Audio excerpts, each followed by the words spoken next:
Adopter la dernière pratique à la mode constitue une tentation pour de nombreux managers.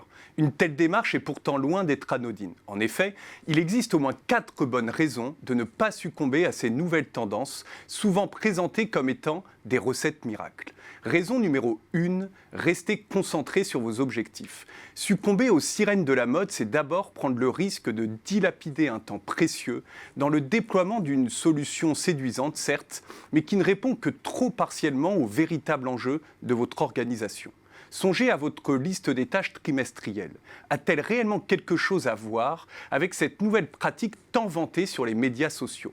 Qu'il s'agisse de mettre en place des réunions en marchant, des espaces cosy de méditation ou encore des salles de luminothérapie, si les solutions en vogue ne correspondent pas à vos besoins, laissez-les passer, y compris si elles sont promues par d'éminents experts. Raison numéro 2, être prisé par le marché ne constitue pas un gage de qualité.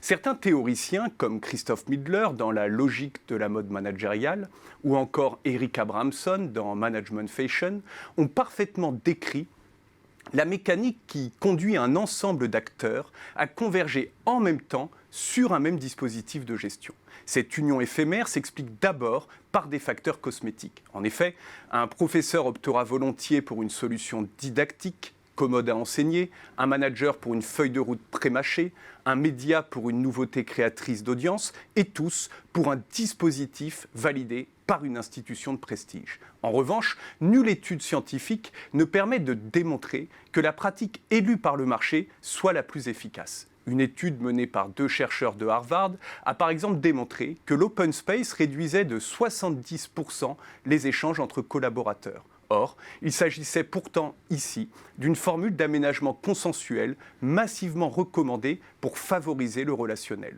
Nombre d'exemples témoignent en effet que la popularité d'une pratique ne garantit aucunement sa qualité. Raison numéro 3, c'est vous qui détenez les clés. Vous connaissez parfaitement votre organisation, ses contradictions, son histoire, les ressources disponibles, temps, compétences et la latitude réelle dont vous disposez. Culture d'entreprise, politique interne, alors faites-vous confiance.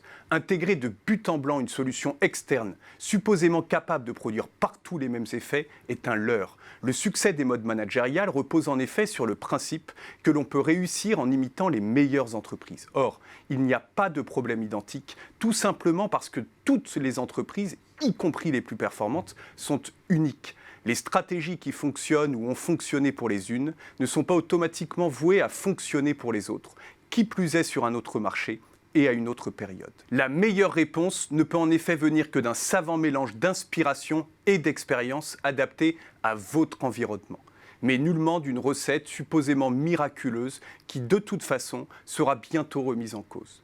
Raison numéro 4. Marquez votre différence.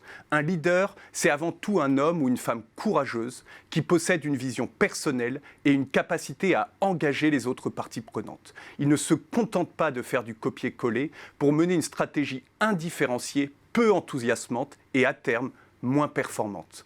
Renforcer l'efficacité d'une organisation exige plus que jamais de se réinventer à chaque instant. Or, privilégier une approche clé en main à une démarche personnelle est sans doute illusoire. Les pratiques à la mode souffrent en effet d'un formalisme et d'une simplicité excessive. Néanmoins, garder un œil avisé sur les nouvelles tendances, sans pour autant tomber dans un conformisme béat, aide à enrichir les pratiques en cours.